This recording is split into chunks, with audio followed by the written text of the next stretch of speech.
अस्सलाम वालेकुम dear students, उम्मीद करते हैं आप लोग खैरियत से होंगे। आप लोग का विंटर वेकेशन भी अच्छा गुजरा होगा। जहाँ तक आप लोग का पिछला विंटर वेकेशन था उसके आगे से अब हम लोग स्टार्ट करने लगे हैं। हमारा सबक नंबर है 15, आए मदद करें। बेटा देखें, पेज नंबर है 102, सबक नंबर है 15, उसका नाम है आइए मदद करें। जैसा कि आपने प्रीवियस मतलब कि पिछले चैप्टर में पिछले सबक में आपने पढ़ा होगा कि आइए मदद करें में क्या सबक दिया गया था कि अली और शाजिया दो बच्चे थे, वो स्कूल से वापस आ रहे थे। चौक में ट्रैफिक थी। सुरपत्ती का मतलब क्या होता है कि हमें ट्रैफिक के इशारे पर रुक जाना चाहिए और इंतज़ार करना चाहिए। लेकिन ये बता रहे हैं इस चैप्टर में ये था कि एक नौजवान था जिसने ट्रैफिक के इशारे की पाबंदी के मुताबिक, कानून के मुताबिक उधर रुके हुए थे, लेकिन वो एक जो नौजवान था उसने उसकी परवाह किए बगैर आगे निकल गया। आगे से सामने से आने वाली गाड़ी से वो टकरा गया। उसका वो इतना एक्सीडेंट हो गया। वहाँ पे हजूम मतलब कि रश लगा, लोगों की भीड़ लगी। उस भीड़ में से कोई दो नौजवान निकले, उन्होंने उसकी तिब्बी इमदाद की मतलब कि उसकी मदद की। जो ज़ख्मी थे उनको अस्पताल जाते जाते उन्होंने उसकी इमदाद करी और उसको उसकी पट्टियाँ वगैरह करी ताकि वो अस्पताल जाने तक थोड़ा बेहतर हो सके। इसी तरह आपको भी चाहिए जब आप किसी को तकलीफ़ में देखें या किसी को परेशानी में देखें तो उसकी मदद करनी चाहिए। अब आप लोग देखें पेज में 105 पे मश्क का सवाल नंबर 1 है, दिए अल्फाज के मायने समझें। ये आपको अल्फाज दिए हैं, आपने इसके मायने को समझना है। हजूम का मतलब क्या होता है? भीड़, मतलब बहुत ज़्यादा रश हो जाना, लोगों की बहुत ज़्यादा तादाद हो जाना, उसको हम क्या कहते हैं? हजूम, भीड़। कफ़ायत शेयर का मतलब है समझदारी के साथ खर्च करना, ना कि बहुत ज़्यादा खर्ची करना, फजूल खर्ची करना, ना ही बहुत कम करना है, कंजूसी करना। बिल्कुल दरमियाना रास्ता इख्तियार करके इस चीज़ को खर्च करना। समझदारी से खर्च करने वाला मतलब फजूल खर्ची ना करना, दरमियाना रास्ता इख्तियार करके इस्तेमाल करना पैसों का, ना बिल्कुल कंजूसी करना, बिल्कुल दरमियाना रास्ते से इख्तियार करना, ना ज़्यादा खर्चा करना, ना ही ज़्यादा कंजूसी करके इस्तेमाल करना। आफत का मतलब जैसा आप बताओ, मुसीबत या तकलीफ़, किसी भी चीज़ का अचानक कोई सी चीज़ की मुसीबत आ जाना, तकलीफ़ हो जाना। मतलब आफत का मतलब यह मुसीबत, तकलीफ़, किसी भी ऐसी मुसीबत जो हमें बताए बगैर आ जाए, जो हमें तकलीफ़ दे, हमें उसका इल्म भी ना हो, ऐसे उसको हम क्या कहते हैं? आफत।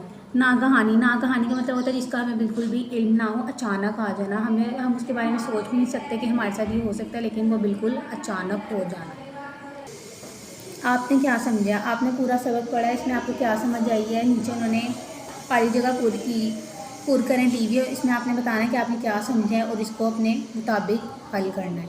चौक में पहुँचे तो ट्रैफिक की रुक, सुरख ना बोली, डैश बोली। हाँ हाँ, अब के आगे से बोली, की पे स्टॉप किया मैंने। ये इस तरह नहीं, इस तरह। कौन आगे बढ़े थे? नौजवान। जब भीड़ लगी थी, वो एक्सीडेंट हुआ था, तो हम आगे कौन से बढ़े थे? ऐसे करके बता पागल। चल अब अगला बता। थोड़ी रुक ही। जा। चल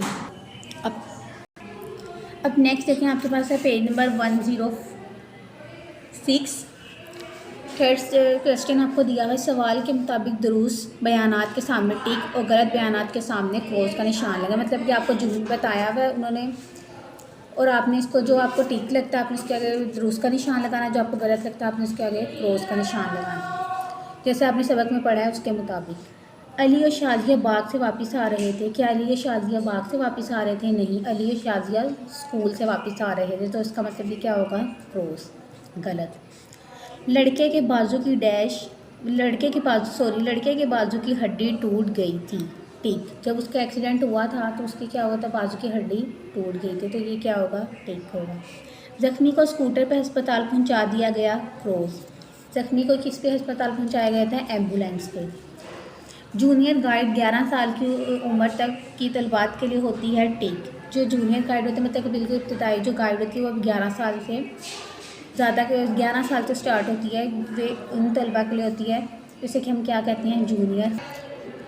जूनियर गाइड 11 साल की उम्र तक के तलबात के लिए होती है। मतलब कि जो स्टूडेंट्स जो होते हैं, जो बच्चे जो होते हैं 11 साल तक के होते हैं, उनके लिए जूनियर गाइड होती है।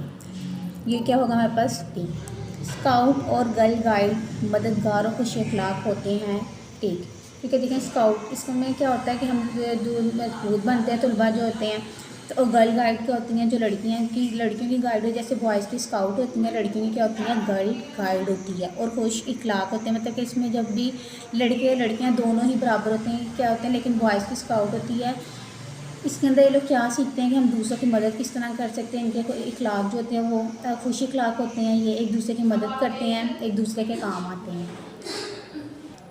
उम्मीद करती हूँ आपको इस सबक की समझ आई होगी। शुक्रिया। अल्लाह हाफिज़।